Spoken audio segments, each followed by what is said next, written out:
దేవునికి స్తోత్రం. ప్రభునందు మిక్కిలి ప్రియులు దేవుని బిడ్డలైన మీ అందరికీ ప్రభు పేరిట నా ప్రత్యేకమైన శుభాభివందనాలు తెలియజేస్తున్నా. మన జీవితంలో మనం చూస్తూ ఉండగానే మన ఆయుస్సు ఒక్కొక్క రోజు ఏమైపోతుంది, తరిగిపోతుంది. అంటే చూస్తూ ఉండగా వెలిగింపబడినటువంటి దీపము దాన్ని అంటిపెట్టుకుని ఉన్నటువంటి కొవ్వుని ఎలాగైతే కరిగిస్తుందో, రోజులు జరుగుతుండగా మన ఆయుర్దాయం ఏమవుతుందండి, మైనము కరిగిపోయినట్టుగా కరిగిపోతుంది. ఒక సామెత ఉంది, దీపం ఉండగానే ఇల్లు చక్కబెట్టుకోవాలి. మన ఆయుస్సు తరగక ముందు ఇంకా మనం జీవముతో ఉన్నప్పుడే మనల్ని మనం ఏం చేసుకోవాలి, సరి చేసుకొని దేవునికి ఇష్టమైనటువంటి పాత్రగా మనము మలుచుకోవాల్సిన అవసరము ఎంతైనా ఉంది. మీలో చాలామంది ఏమనుకుంటారంటే, మనం మందిరానికి వెళ్తున్నాం కదా, పాస్టర్ గారు ప్రార్థన చేస్తున్నారు కదా, పాస్టర్ గారు సరి చేస్తారేమో మనల్ని, దేవునికి మనం పని చేస్తూ దేవుడు సరి చేస్తాడు కదా అనుకున్నాం. దేవుడు సరిచేయడు, దైవ సేవకుడు సరిచేయడం. ఎవరిని వారే సరి చేసుకోవాలి, మిమ్మల్ని మీరే సరి చేసుకోవాలి. కనుక వాక్యపు వెలుగులు మరి మీలో ఉన్నటువంటి ప్రతి విధమైనటువంటి అంధకారాన్ని మీరు తీసివేసుకొని మీరు నిత్య రాజ్యమునకు దగ్గరగా ఉండాలని మేము మనసారా కోరుకుంటూ మీ కొరకు ప్రసవేదన కలిగి దేవుని సన్నిధిలో ప్రార్థిస్తూ ఉన్నాం. మరి విశేషంగా ఈరోజు మన ఆలోచన చేసినట్లయితే పరిశుద్ధ దినము. ఏ దినము? పరిశుద్ధ దినము. పరిశుద్ధ దినమును మనము పరిశుద్ధంగా ఆచరించుట మనం మర్చిపోకూడదని. ఏ టైం మనం మర్చిపోయినా పర్వాలేదు, కానీ దేవుని సన్నిధి టైం మనం మర్చిపోకూడదు. మనం ఒక టికెట్ తీసుకుని ఒక ప్రయాణానికి మనం వెళ్ళాలంటే ఆ టైంను మనం మర్చిపోతామా చెప్పండి? అలాగే దేవుని సన్నిధికి వచ్చే సన్నిధి టైం కూడా మీరు మర్చిపోకుండా సమయానికి దేవుని మందిరంలోకి రావాలి. పరిశుద్ధ గ్రంథము నుండి వేదవాక్యమును మనం చదువుకుందాం. సత్యవేద బైబిల్ గ్రంథము నుండి, పరిశుద్ధ గ్రంథము నుండి జకర్యా గ్రంథము 3వ అధ్యాయము మొదటి 2 వచనాలు చదువుకుందాం. మరియు యెహోవా దూత ఎదుట ప్రధాన యాజకుడైన యెహోషువ నిలువబడుటయు, సాతాను ఫిర్యాది అయి అతని కుడిపార్శ్వమున నిలువబడుటయు అతడు నాకు కనబరిచెను. సాతాను, యెహోవా నిన్ను గద్దించును, యెరూషలేమును కోరుకొను యెహోవా నిన్ను గద్దించును, ఇతడు అగ్నిలో నుండి తీసిన కొరవలే ఉన్నాడు గదా అని యెహోవా దూత సాతానుతో అనెను. దేవునికి స్తోత్రం. హల్లెలూయా, హల్లెలూయా. ఈ మాట ఎప్పుడైనా చదివారా? ఈ మాట ఎప్పుడైనా మీరు విన్నారా? దేవుడు ఒక నూతనమైనటువంటి పాఠాన్ని రోజు మనకి నేర్పనై ఉన్నాడు. దేవుడు మనలను ఆయనకి స్వాస్యముగా చేసుకున్నాడు. మనం కూడా దేవుణ్ణి మనం ఎలా చేసుకోవాలంటే మనకి స్వాస్యంగా చేసుకోవాలి. ఇక్కడ చదువుబడిన ఈ యొక్క లేఖన భాగములు మనం చూసినట్లయితే, దేవుని దూత ప్రవక్త అయినటువంటి జకర్యాకు కనపరుస్తున్నారు. జకర్యాకు చూపిస్తున్నటువంటి ఒక దర్శనం. ఈ దర్శనములు యెహోవా దూత ఎదుటటండి. ఎవరి ఎదుట? యెహోవా దూత ఎదుటట ప్రధాన యాజకుడైనటువంటి యెహోషువ నిలబడ్డాడు. ఎవరు నిలబడ్డాడు? ప్రధాన యాజకుడైనటువంటి యెహోషువ. అయితే ప్రియమైనటువంటి వారారా, ఈ యెహోషువ కటండి కుడి ప్రక్కన ఎవరు నిలబడ్డారట? ఎవరు నిలబడ్డారటండి? సాతాను నిలబడ్డాడట. ఎక్కడ నిలబడ్డాడు? యెహోషువకు కుడి ప్రక్కన నిలబడ్డాడు. ఈ ప్రధాన యాజకుడైన యెహోషువకు కుడి ప్రక్కనటండి ఈ సాతాను నిలబడ్డాడట. ఎలాగట తెలుసండి? ఫిర్యాదుదారినిగా. ఎక్కడ నిలబడ్డాడు? యెహోషువ యొక్క కుడి పక్కన నిలబడ్డాడటండి. ఎవరికి ఫిర్యాదు చేస్తున్నాడటండి? యెహోవా దూతకటండి ఫిర్యాదు చేస్తున్నాడట. ఈ యెహోషువ ఎవరు తెలుసండి? పరిశుద్ధుడు, దేవుని యాజకుడు, దేవుని యందు భయభక్తులు కలిగినటువంటి వాడు, దేవుని సన్నిధిలో నిలబడి దేవుని ఆరాధించే వ్యక్తి, దేవుణ్ణి కొలిసే వ్యక్తి, దేవునికి భయపడే వ్యక్తి, దైవ చిత్తానుసారంగా నడుచుకునే వ్యక్తి అండి ఈయన. యెహోషువ అంటే ఆసామాసి అయినటువంటి వాడు కాదండి. మోసే తర్వాత దేవుని ప్రజలైనటువంటి ఇజ్రాయేల్ నడిపించడానికి దేవుడు యెహోషువని ఎన్నుకున్నాడు. యెహోషువ ద్వారానే ఇజ్రాయేల్ ప్రజలకు దేవుడు ఏం చేశాడు? సాక్ష్యముగా భాగాలు ఏం చేశాడండి? పంచిచ్చాడు. ఎవరు చేశారండి ఆ కార్యం? యెహోషువ చేశాడండి. అంటే దేవుని సన్నిధిలో యెహోషువ ఎంత నమ్మకంగా ఉన్నాడో చూడండి. అంత నమ్మకంగాను పరిశుద్ధంగా ఉన్నటువంటి యెహోషువ మీదటండి ఈ సాతాను ఏం చేస్తుందటండి? ఏం చేస్తుంది చెప్పండి? ఏం చేస్తుంది? ఫిర్యాదు చేస్తుందటండి. మన కోసం కూడా దేవునికి ఏం చేస్తుందండి చెప్పండి? ఫిర్యాదులు చేస్తుందండి. అందుకే మనం ఎలాగ ఉండాలి? చాలా జాగ్రత్తగా ఉండాలి. ఫిర్యాదుదారిగా ఉందటండి. ఆ మాట చూడండి.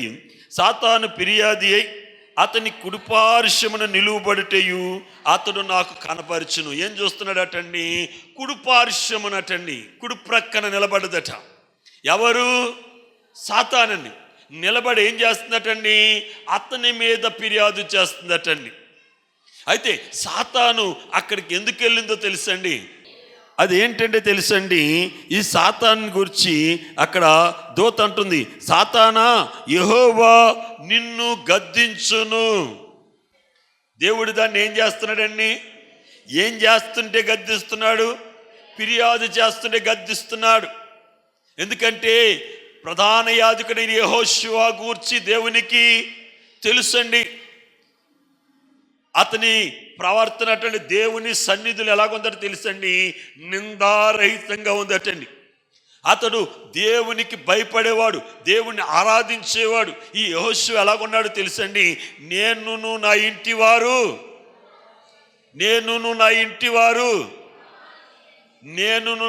వారు యెహోవాను సేవించెదము.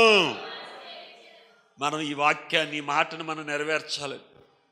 మనము మన ఇంటి వారు ఎక్కడ ఉండాలండి? దేవుని సన్నిధిలో ఉండాలి, దేవుని మందిరంలో ఉండాలి. దేవుని మందిరంలో దేవుణ్ణి మనం ఏం చేయాలి? ఆరాధించాలి, దేవుణ్ణి మనం స్తుతించాలి, దేవుని గణపరచాలండి. దైవ చిత్తాన్ని మనం తెలుసుకోవాలండి. ఎందుకంటే దేవుని సన్నిధిలో దేవుడు తన ప్రజలతో ఏం చేస్తాడండి? దేవుని సన్నిధిలో దేవుడు తన ప్రజలతో ఏం చేస్తాడు చెప్పండి? గట్టిగా చెప్పండి, ఇంకా గట్టిగా చెప్పండి. మాట్లాడుతాడండి, మాట్లాడుతాడు. ఎందుకంటే మన దేవుడు మాట్లాడే దేవుడండి. మన దేవుడు మౌనంగా ఉండే దేవుడు కాదు. మన దేవుడు ఏదో చూచి చూడనట్టుండే దేవుడు కాదు. ఆయన చూచుచున్నవాడు, వినుచున్నటువంటి వాడు, మాట్లాడేవాడు, నడిచేవాడు, మనతో ఉండేవాడు. ఆయన మనతో సావాసం చేయడానికి ఆయన మన మధ్యకు వచ్చి ఉన్నాడు. దేవునికి స్తోత్రం. ప్రియమైనటువంటి వాళ్ళరా, దేవుని సన్నిధిలో నీవు నీ ఇంటి వారు ఉండాలి. ఇక్కడ యెహోషువ నేనును నా ఇంటి వారు ఆయన యొక్క సన్నిధిలో ఆయన్ని ఆరాధిస్తాం, ఆయన స్తుతిస్తాం, ఆయన గణపరుస్తాం అని యెహోషువ మాట్లాడుతున్నాడండి. కనుక ప్రియమైనటువంటి అటువంటి ప్రధాన యాజకుడిని యెహోషువ మీదటండి ఈ చేస్తుంది తెలుసండి, ఫిర్యాదు చేస్తుందటండి. ఏం చేస్తుంది? ఫిర్యాదు చేస్తుందట. అప్పుడు దేవుడు అంటున్నాడటండి, యెహోవా దాన్ని గద్దిస్తున్నాడటండి. దాన్ని ఏం చేస్తున్నాడు? గద్దిస్తున్నాడు. ఎందుకయ్యా ఆయన దాన్ని గద్దిస్తున్నాడంటే కింద వచ్చిన చూడండి, కింద మాట, యెరూషలేమును కోరుకొను యెహోవా నిన్ను గద్దిస్తున్నాడు. ఏం కోరుకున్నట? ఈ సాతాను ఏం కోరుకుంటుందట? సాతాను ఏం కోరుకుంటుందట? చెప్పండి, గట్టిగా చెప్పాలి. యెరూషలేమును కోరుకుంటుందటండి. సాతాను యెరూషలేమును కోరుకుంటుందట. ఈ యెరూషలేము అంటే ఏదో తెలుసండి, దేవుని నివాసము. యెరూషలేము అంటే దేవుని నివాసం అండి. యెరూషలేములో దేవునికి ఏముందట? సింహాసనం ఉందండి. ఇది ఏం కోరుకుంటుందట? ఆ సింహాసనాన్ని కోరుకుంటుందటండి. ఏం కోరుకుంటుంది? సింహాసనాన్ని కోరుకుంటుందట. దేవుని నివాస స్థలము యెరూషలేము, దేవుని మందిరము, దేవుని సింహాసనము. అట్టి సింహాసనాన్ని ఇది కోరుకుంటుందట సాతానటండి. నాకేం కావాలంటుంది తెలుసండి? యెరూషలేం కావాలండి అంటుంది. భూమి మీద కూడా ఒక యెరూషలేము ఉంది తెలుసా? భూమి మీద ఒక యెరూషలేము ఉంది. ఇజ్రాయెల్ దేశంలో యెరూషలేము ఉంది. ఆ యెరూషలేములో ఒక ఘనమైనటువంటి మందిరం ఉంది. ఈ మందిరాన్ని ఎవరు కట్టారో తెలుసండి? సొలొమోను మహారాజు కట్టాడండి. యెరూషలేము ఒక ఘనమైనటువంటి మందిరాన్ని కట్టాడండి యెరూషలేము. దేవుడు ఆ యెరూషలేములో ఉండి దేవుడు తన ప్రజలతో మాట్లాడేవాడు, తన ప్రజలు దీవించేవాడు. ఆ మందిరంకి వచ్చినటువంటి ప్రజలందరినీ కూడా దేవుడు ఏం చేసేవాడట తెలుసండి? దీవించి పంపేవాడటండి. ఇది ఏం కోరుకుంటూ తెలుసండి? యెరూషలేము. యెరూషలేముకు ఒక ఆత్మీయ అర్థం ఉందో తెలుసండి? యెరూషలేముకు ఒక ఆత్మీయ అర్థం ఉంది. యెరూషలేము అనగా ఆత్మీయ అర్థం ఏంటో తెలుసండి? యెరూషలేము అనగా నీవు నేను, నీవు నేను. ఎందుకంటే ఇది ఏ స్థలం అండి? ఇది ఏ స్థలము? దేవుడు నివసించే స్థలము. మీ దేహము దేవుని ఆలయమని మీరు ఎరగరా? దేవుడు మీలో నివసిస్తున్నాడని, దేవుని ఆత్మ మీలో నివసిస్తుందని మీరు ఎరగరా అన్నారు. ఇది ఏంటండి? దేవుని ఆలయము. దేవుని ఆలయం అనగా దేవుని సన్నిధి. దేవుని సన్నిధి అనగా నూతన యెరూషలేము. యెరూషలేము అనగా దేవుడు నివసించే, గట్టిగా చెప్పండి, దేవుడు నివసించే స్థలం అండి యెరూషలేము అంటే. అయితే ఇది ఏం కోరుకుంటూ తెలుసండి? దేవుడు ఎక్కడ నివసిస్తున్నాడో అటువంటి స్థలము యెరూషలేమును అది కోరుకుంటుందటండి. ఏం కోరుకుంటుంది? యెరూషలేమును కోరుకుంటుందట.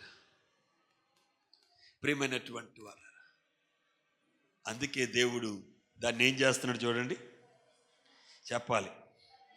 దానిని గద్దిస్తున్నాడండి. 2వ వచనం చదవమ్మా. సాతానా, యెహోవా నిన్ను గద్దించును. ఏటమ్మా? యెరూషలేమును కోరుకొను యెహోవా నిన్ను గద్దించును గాక. దేవునికి స్తోత్రం. హల్లెలూయా, హల్లెలూయా. యెరూషలేమును కోరుకొను యెహోవా నిన్ను గద్దించును గాక. దేవునికి స్తోత్రం. హల్లెలూయా, హల్లెలూయా. ప్రియమైనటువంటి వారు, ఇదేం కోరుకుంటుంది తెలుసండి? ఏం కోరుకుంటుంది? యెరూషలేమును కోరుకుంటుందండి. దేవుని నివాస స్థలమును కోరుకుంటుంది. దేవుని సింహాసనం కోరుకుంటుంది. కనుక దేవుడు ఏం చేస్తున్నాడు? దీన్ని గద్దిస్తున్నాడు. ఎందుకంటే అది దేవుని నివసించేటువంటి స్థలం అండి. ప్రియమైనటువంటి వారా, దేవుడు మనల్ని ఏం చేసుకున్నాడు తెలుసండి? మనల్ని దేవుడు ఏం చేసుకున్నాడు తెలుసా? దానికి స్వాచ్ఛముగా మనల్ని నిలబెట్టుకున్నాడండి. ఆయనకి ఎలా నిలబెట్టుకున్నాడు? స్వాచ్ఛంగా నిలబెట్టు. ఇక్కడ యెరూషలేమును కోరుకుంటుందంటే ఇక్కడ ప్రధాన యాజకుడని యెహోషువకి ఎక్కడ నిలబడ్డదండి? కుడి ప్రక్క నిలబడ్డదండి. ఎవరిని పాడు చేయాలనుకుంటుందండి? యెహోషువను పాడు చేయాలనుకుంటుంది. యెరూషలేమును ఎందుకు కోరుకుంటుందో తెలుసండి? యెరూషలేమును పాడు చేయాలని కోరుకుంటుంది. అది నిన్నెందుకు కోరుకుంటుందో తెలుసా అండి? నిన్ను పాడు చేయాలని అది కోరుకుంటుంది. అర్థమైందా? అది నిన్ను ఎందుకు కోరుకుంటుంది? నిన్ను పాడు చేయాలని. దాని ఉద్దేశం ఏంటి? పాడు చేయటమేనండి. బైబిల్ గ్రంథంలో మనం చూసినట్లయితే ప్రియమైనటువంటి వాళ్ళరా, మనం ఎందుకు యెరూషలేం అనగా మనం మామూలు వ్యక్తులం కాదండి. మీరేమనుకున్నా సరే విశ్వాసులమైనటువంటి మనం మామూలు వ్యక్తులం కాదు, ఒక అసాధారణమైనటువంటి వ్యక్తులు మనం. అది మనకు తెలియట్లేదు. బైబిల్లో మనం చూసినట్లయితే అపోస్తలుడైన పేతురు రాసిన పత్రికలో పేతురు అన్నాడు, మీరు రాజులైన యాజక సమూహము. ఎవరటండి? రాజులైన యాజక సమూహము. రాజుకి ఏముంటుందండి? రాజ్యం ఉంటుంది, కానీ మనకు రాజ్యాలు లేవు. యాజకుడు అనగా దేవుని సన్నిధిలో నిలబడి పరిచర్య చేసేవాడు. కానీ ఇప్పుడు ప్రభు ఏమన్నాడు? మీరు కూడా విశ్వాసులని, మీరు కూడా ఏమన్నాడండి?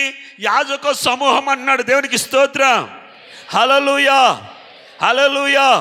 మిమ్మల్ని కూడా యాజకులు అన్నారు. మీరు చేసే ప్రార్థనా పరిచర్య కావచ్చు, మీరు చేసే సంఘ పరిచర్య కావచ్చు, మీరు చేసే ఏ పరిచర్య కావచ్చు, అది దేవుడు మీకు ఇచ్చిన గొప్ప భాగ్యము. కనుక మిమ్మల్ని ప్రభువు అన్నాడు తెలుసండి, యాజక సమూహము, నాకు సేవకులు అంటున్నాడు. దేవునికి స్తోత్రం, హల్లెలూయా, హల్లెలూయా.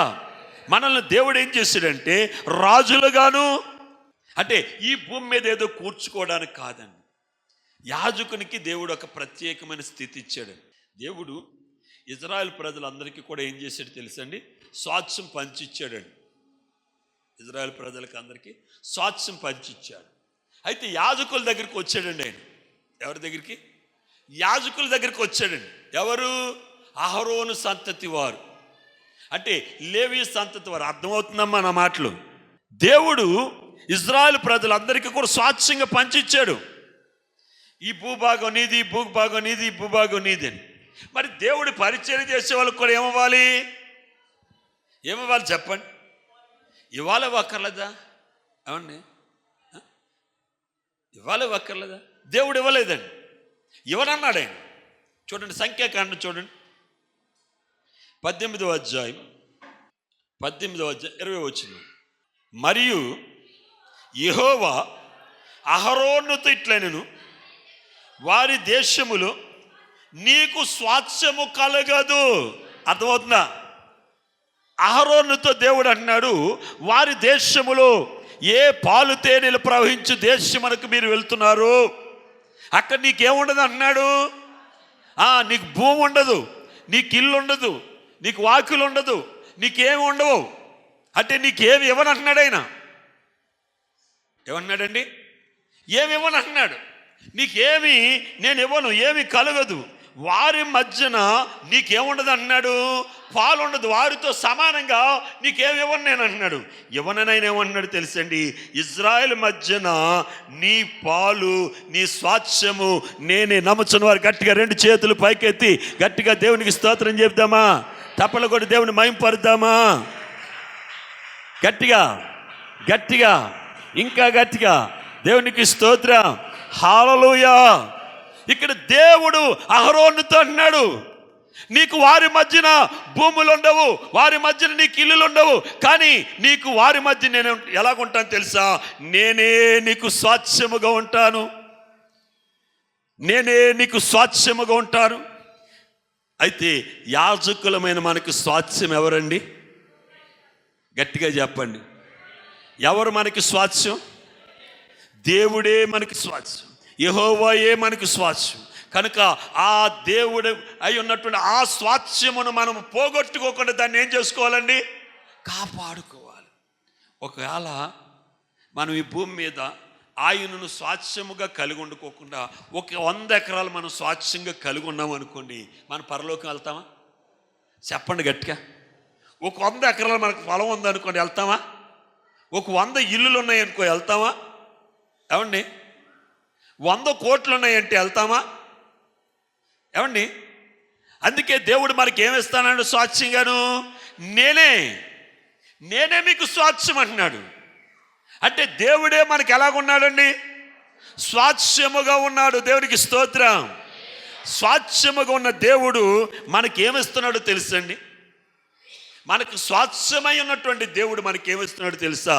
ఎబ్రీ రాసిన పత్రిక 1వ అధ్యాయము 14వ వచనం చూడండి. వీరందరూ రక్షణయను స్వాస్థ్యము పొందబోవు వారికి పరిచారము చేయుటకై పంపబడిన సేవకులైన ఆత్మలు కారా. దేవునికి స్తోత్రం. దేవుడటండి రక్షణను స్వాస్థ్యముగా ఇస్తున్నాడట. ఎవరైతే రక్షణను స్వాస్థ్యముగా పొందారో వారికి సేవ చేయటకి అటండి ఎవరిని పంపుతున్నాడటండి?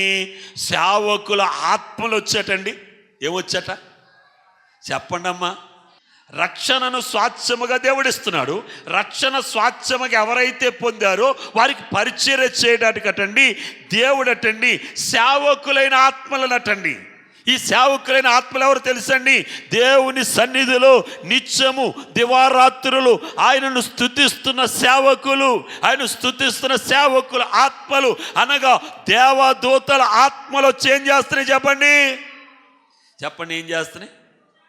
ఏం చేస్తున్నాయి? ఏమంటే ఏ భక్తునికైనా దేవుని ఆత్మలు వచ్చి సేవ చేసినట్టు బైబిల్లో ఉందా లేదా? ఏమన్నా ఉన్నదా లేదా? ఉన్నదా లేదా? దేవునికి స్తోత్రం. అంటే దేవుడు తన దూతను పంపించి ఏం చేస్తున్నాడు? రక్షణను స్వాస్థ్యముగా పొందినవారు, దేవుడు తనకు స్వాస్థ్యముగా కలిగినటువంటి వారు, దేవుణ్ణి ఎవరైతే తమకు స్వాస్థ్యముగా కలిగి ఉన్నారో వారికి కలిగిన స్వాస్థ్యమును ఎవరైతే పోగొట్టుకోకుండా దాన్ని కాపాడుకున్నారో అటువంటి వారికి దేవుని దూతలు వచ్చి ఏం చేస్తున్నారు? ఏం చేస్తున్నారు చెప్పండి? సేవ చేస్తున్నారు. అంటే మనకి ఎవరు వచ్చి సేవ చేస్తారు చెప్పండి? మనకు ఎవరు వచ్చి సేవ చేస్తారు చెప్పండి? ఎవరు వచ్చి సేవ చేస్తారు? దేవుని దూతలు వచ్చి మనకి ఏం చేస్తాయండి? ఎవరు వచ్చండి? దేవుని దూతలు వచ్చి మనకి సేవ చేస్తాయి. దేవునికి స్తోత్రం కలుగును గాక. ఎంత భాగ్యం దేవుడు ఇచ్చాడండి. గట్టిగా తబల కొట్టి దేవుని మైపడతాం. హల్లెలూయా, హల్లెలూయా. గట్టిగా కొట్టాలి.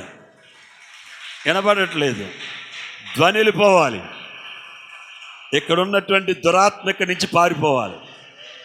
హల్లెలూయా, హల్లెలూయా. ప్రియమైనటువంటి వారులారా, దేవుడు మనకి స్వాస్థ్యముగా ఉన్నప్పుడు, దేవుడు మనకి స్వాస్థ్యముగా ఉన్నప్పుడు, దేవుణ్ణి మనం స్వాస్థ్యముగా కలిగి ఉన్నప్పుడు ఆయనటండి ఏం చేయడాడు తెలుసండి? వదలక విడువక. అది మనం ఏం చేయడటండి? వదలడటండి, విడిచిపెట్టట. చూడండి మొదటి రాజుల గ్రంథం 8వ అధ్యాయం 57 వచ్చిన చదవండి. కాబట్టి మన దేవుడైన యెహోవా మనల్ని వదలకను విడువకను మన పితరులకు తోడుగా నున్నట్టు మనకును తోడుగా ఉండి. చాలమ్మ, దేవునికి స్తోత్రం. కాబట్టి మన దేవుడైన యెహోవా మనలను వదలక విడువక ఏం చేయడటండి? వదలడు, విడిచిపెట్టడు. ఏం చేయడండి? వదలడు. మనం ఆయన పట్టుకోలేదండి. మనం ఆయన పట్టుకున్నామా? ఆయన పట్టుకుంటే మనం జారిపోతామండి. కానీ మనల్ని ఎవరు పట్టుకున్నారు? దేవుడు పట్టుకున్నాడు. మన చెయ్యి ఎప్పుడు కూడా ఏం చూడాలంటే చెయ్యి ఆయన చేతిలో ఉందా లేదా, లేదా మనం ఆయన చెయ్యిని పట్టుకున్నామా? కొంతమంది తెలివైన వాళ్ళు ఏం చేస్తారంటే ఆయన చేతిలోంచి వాళ్ళ చేయి తీసేసుకుని వాళ్ళు పట్టుకుంటారు. కానీ అటువంటి వాళ్ళు అందరూ కూడా పడిపోయారు. నేను బలమైనటువంటి వ్యక్తిని కొంతమంది గర్వం ఉంటుందండి. వాళ్ళు ఏం చేస్తారు? ఆయన చెయ్యి అట్టుకుంటారు. అందుకే ప్రభువు అంటున్నాడు, మనుష్యుని జ్ఞానం అటండి దేవుని వెర్రితనంతో సమానం అట. మనుష్యుని జ్ఞానం, మనుష్యునికి ఉన్నటువంటి జ్ఞానం ఉంది చూడండి, అది దేవుని వెర్రితనంతో సమానం అట. మనకి ఎంత జ్ఞానం ఉన్నా సరే దేవుని ముందు మన జ్ఞానం పనికిరాదండి. మనకెంత తెలివితేటలున్న దేవుని ముందు మన తెలివి పనిచేయదండి. దేవుడు ఒకరిని ఏం చేస్తాడు? హెచ్చిస్తాడు, ఒకరిని తగ్గిస్తాడు.